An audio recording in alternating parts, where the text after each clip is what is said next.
গত কয়েক মাস যাবৎ সাবরুম শহরে বিভিন্ন রাস্তার পাশ দিয়ে ডিডব্লিউএস দপ্তরের তরফ থেকে জলের পাইপ বসানোর কাজ চলছে, কিন্তু পাইপ বিছানোর কাজের বরাত পাওয়া সংস্থা প্রথমে রাস্তার পাশের মাটি কেটে ড্রেন তৈরি করে পাইপ বসিয়ে নামমাত্র মাটি দিয়ে ড্রেনগুলি ভরাট করে চলে যাচ্ছে। কিন্তু বর্ষা শুরু হওয়ার সাথে সাথেই সাবরুম টু বৈষ্ণবপুর রোডে প্রতিনিয়ত গাড়ির চাকা আটকে যাচ্ছে রাস্তার পাশ দিয়ে পাইপ বসানোর পর ড্রেনের উপর মাটি ঠিকভাবে না দেওয়ার কারণে।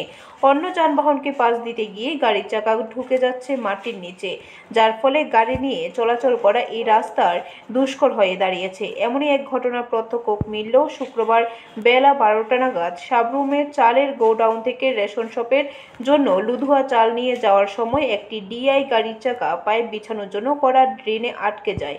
সে সময়ই এই আটকে যাওয়া গাড়ির পাশ দিয়ে একটি ইলেকট্রনিক অটো যাওয়ার সময় সেটিও পাইপ বিছানোর জন্য করা ড্রেনে আটকে যায়। এটা কোন রাস্তা? এটা তো সাবরুম থেকে বৈষ্ণবপুর যাওয়ার রোড। এটা কোন জায়গা? এটা তো হচ্ছে আপনার মানিকগড় চুমনিগড়ে আর কি।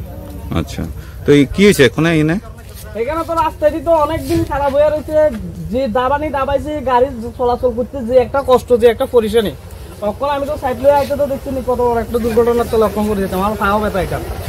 এই রাস্তাটা একদম পুরো খারাপ করে রাখছে, পুরো রোডটারই পুরো কাজ করার দরকার। এটা কি সাইডে কি ওই ড্রেন করার ফলে? হ্যাঁ, একদম ড্রেন আছে এখানে একটা।